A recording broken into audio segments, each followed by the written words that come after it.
Hey guys, and welcome back to my channel, and welcome to another episode of Fossil Friday. So in last week's video, if you didn't watch that, I'll link it down below, but I went fossil hunting and we were hunting for these huge Gryphea shells, and it was quite a successful trip.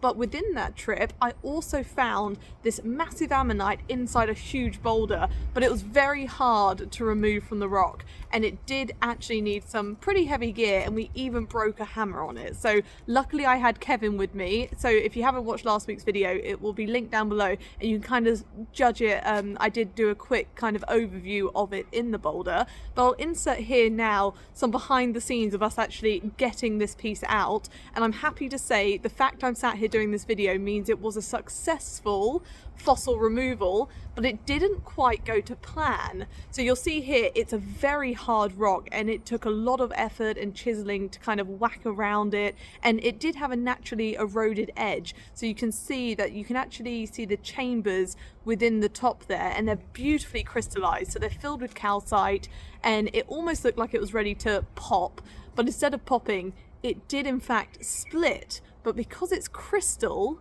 it split quite beautifully. So there is a bit of work to be done. So there's ribs in some places, there's, you know, chambers in others, and it's all over the place. But I'm happy to say that I am sat here with a mushroom crate of all the pieces. So I probably shouldn't lift it like that, because as you can see, the crate is on the weaker side when it's filled with rock. So some bits are in bits, so we'll get to those. But one piece is amazingly beautiful. Considering how hard this rock is, to split it like this was a miracle. And it's always amazing. Whenever I find my biggest ammonites, Kevin is always with me, and so he can always help with the hefty handiwork, which is a lot of, yeah, just brute strength and heavy hammers is what tends to be needed. So it's quite nice having another pair of hands to do some blood sacrifices with, because this one did draw blood. So this is one half, and look at this. So it does need a little bit of work, but we have beautiful crystal chambers. Like, look inside those. You've got beautiful dog tooth kind of crystal structures, and then even these chambers are fully crystal. Like, look at that. It's a really amazing piece. And then if you want to see it a bit more clearly, this is what I was seeing in the boulder. So this is it now out of the sea, back home, so you can see it a bit clearer. You've got this squiggly line here, which is one, it's kind of connecting the outer world to one of the inner worlds. And then you can actually see the chambers divided. And so I saw this crystal bit here, and I thought, oh, they kind of look like chambers. And then I looked closely, and they are. So you can see that swirl there. These lines actually divide it. So it's a really cool piece. And then there's actually other fossils within it as well. So this boulder was loaded with all kinds of things. I probably shouldn't be wearing rings actually when I'm carrying heavy rocks, otherwise you'll deform your rings. So there's a top tip in case you are planning to handle any heavy rocks. Don't wear rings, otherwise they'll get all squished in funny shapes. But how gorgeous is that?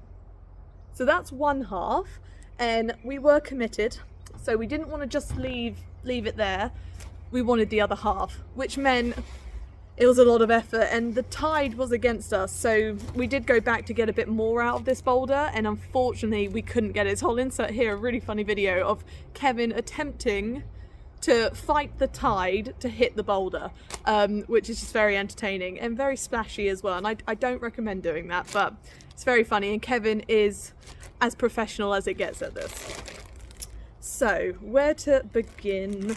So I've got all these bags of bits and bobs. I want to try and show you guys some of the ribbing, which I think might be in this bag. All these funny shape kitchen roll pieces. So that is part of the ribbing. You can see it's kind of that orangey bit there, but that's not a very clear bit. So I'm going to wrap that piece back up. So I'm not going to try and jigsaw this together today, as I think that's going to be quite a big job. But as we've got so much more sunshine in England now, like, you won't believe it, but it's, what time is it? Let me have a look. Obviously you guys will be watching this later, but it's already 5 o'clock in England. And look, it's bright. I can do stuff still. I love it. So This is more Gryphea in that bag. Let's have a look what's in this one. All these might be other fossils. They look muddy. Oh, we've got a muddy Ammonite. You guys can have a little sneak peek. There's a nice little muddy guy. Let's put that one safely back in those bags. I'm trying to keep them moist by wrapping them in plastic bags. It works quite well. So if you're dealing with clayey fossils, don't let them fully dry out until you're ready to actually prep them. And ideally you should be prepping them within weeks of collecting them. Otherwise they can get damaged very easily. So I'm guessing it must be in this bag, or this must be the other crystallized bit. It's like Christmas every time you come back from a fossil hunting trip, because I can't remember what is what. So I have to open all of it all over again. Let's have a look. Da, da, da. Ooh, we have something. Ah, this is the other crystal bit. Look at that. Wow. Just look how crystal those chambers are.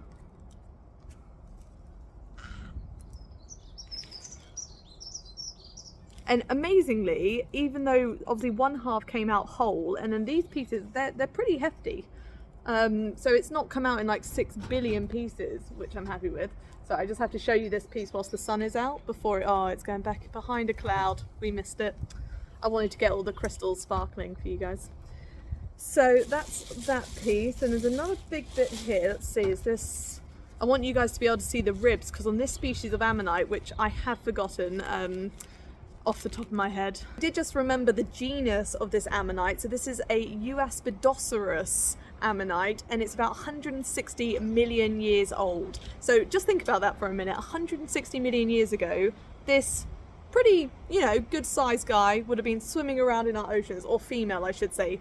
She would have been, yeah, just living her day-to-day life, just out there surviving the Jurassic seas, which is pretty amazing. It has really coarse ribs on it, so some of you may be able to figure out what species it is, which would be pretty cool. So, aha, we've got some more ribs on this piece. So you can see how chunky this Ammonite would have been. This is the width of what its outer whorl. So it's not a thin Ammonite or a crushed one. It's very 3D. And so we've got, these are some of the ribs here. So you can see they're very prominent. And so originally we thought we were going to chip this out the boulder and have these beautiful ribs all over it. And instead we got the inner parts of the Ammonite, which is very cool. Right, so I'm going to wrap this back up. Put that back in there. Just because I don't want to lose track of what I'm dealing with, which means there must be more ribs in this one.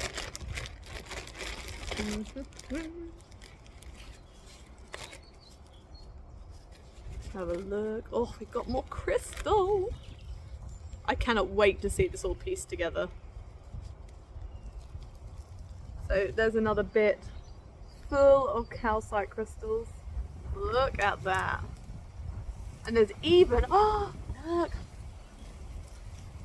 We've got beautiful sutures. Oh my God. I didn't even spot this in the field. Can you see them there? And look at that brown preservation of the shell. Oh wow, that is so smooth to touch. And you've got these beautiful sutures over here. Wow. And this is part of it up here as well. Just incredible. I'm telling you, this Ammonite keeps throwing surprises at me, so I'm so excited to see it like put together, because the goal is I want to kind of carefully, you know, put back together the other half, and then I want to have the two halves of the Ammonite, and then where I can I want to put like the ribs, and you know, so you can see like the inner chambers, the crystal preservation, also the ribbing, some of the external preservation with the suture lines. It's going to be so perfect. Now what is in this one? I'll probably stop here because I think all the other bits are in quite a few pieces, but oh, I see crystals. Look how sparkly it is. Ooh. Ah, I remember this piece. So this is very cool. So we've got some beautiful crystal preservation, and this is actually the Ammonite. I know this because I've got the ribs on this side. So this is actually the Ammonite here. So you can see some more of that coarse ribbing I was saying. But there's also a little baby Ammonite at the top here. You can see the imprint of it. So within this fossil, there's lots of other fossils. And also check out the crystals in that chamber there. Look at the size of those. The preservation is just incredible of this piece. Oh, and I just realised the outer wall of that imprint Ammonite is actually there. This is the actual Ammonite. So what do we have there? It's got nodes on it. Look how cool they are. So you can see those dots. They're nodes on the ribs, which is very cool. So we should be able to work out what species that is at some point, but oh, it's such a cool piece. And the crystals, I'm a typical girl in that respect, in that if it sparkles, I love it. So let's pop that back in there. Okay, just because I'm wanting to be nosy, I just want to see what's in this other bag, whether it's Gryphea or whether it's Ammonite. Da, da, da. Moment of truth. I think it's Ammonite. Is it Ammonite? It's Ammonite. So these are just some more smaller pieces, but I mean, you can get a feel for how beautiful this is going to be if I can piece it together. So this is two of the chambers, so you can see the divide in the middle there. So it's just all crystal. So it's really amazing. And the good thing about this fossil is it's in such a hard rock that when it breaks apart, the pieces do fit together quite nicely. So yes, you get the odd little chip, but it's not like crumbling, if that makes sense. So it will fracture, but they're really good jigsaw pieces and they do just slot together usually. So I'm very hopeful that I did actually get all the pieces, because I think I took more than the pieces. Anything around that looked sparkly or related to the fossil, I put in a bag. So I should have everything I need to piece this gorgeous fossil back together and have the two sides. But I mean, to have one side complete like that, and then this side will beef out to be the same as this, but it's just amazing. And you can see on this piece, so you do actually have ribs up here, so you can see them poking through. And then just look at the chambers. I love that we've got examples of ones that are filled in the original kind of sediment, the same as the surrounding matrix, but then we've got ones that didn't get filled, so we've got like partial kind of calcite preservation, and then we've got ones that are just completely filled. But look at that. I'm in love with it. So I know a few of you were excited to see just how this fossil came out the rock, and I am delighted to share that it did come out beautifully. So I am so chuffed, and it surprised me. It came out different to what I was trying to achieve, but that's the beautiful thing about fossils, is you never know how they're gonna, you know, show themselves from a rock, but sometimes they're imperfectly perfect, just like this one. This one decided to split in half, but if it didn't, we wouldn't have been able to see the beautiful crystals that were hiding within. So it's a win-win. We still have the fossil, and it's even more pretty than I was expecting. So I'm very, very happy with this one, and I can't wait to piece together the other half. So that'll probably be next week's video. I'm gonna just slowly try and work out if I've got all the pieces, and then we'll join them all together and yeah, create a beautiful kind of window. So it will join together and open up as a perfect pair of ammonites, or yeah, a singular ammonite that's been split in half kind of naturally, rather than a saw, hammer and chisel. But yeah, very, very happy with this one. So that's all I got for you guys today. Thank you so much for watching. A massive thank you to Kevin for all his help, of course. I would not have been able to get this one out without him, because this took a lot of strength. Like, I cannot tell you how hard this rock is. Our hammers were bouncing, and we should all, you know, have a moment of silence for Kevin's very, very long-serving hammer that unfortunately did split as a result of this rock. So the wooden bit just straight down the middle, but luckily no injuries were had from a broken hammer. It's always like a scare of mine that I'll be using a hammer and it'll just like split or something like that, and amazingly we had a hammer mishap, but no one got injured. So that was very good. But thank you so much for watching. I hope you guys have enjoyed. Please like and subscribe if you did. I'll link my other social media down below if you'd like to follow me on there. But thank you again for watching, and hopefully I'll see you next week.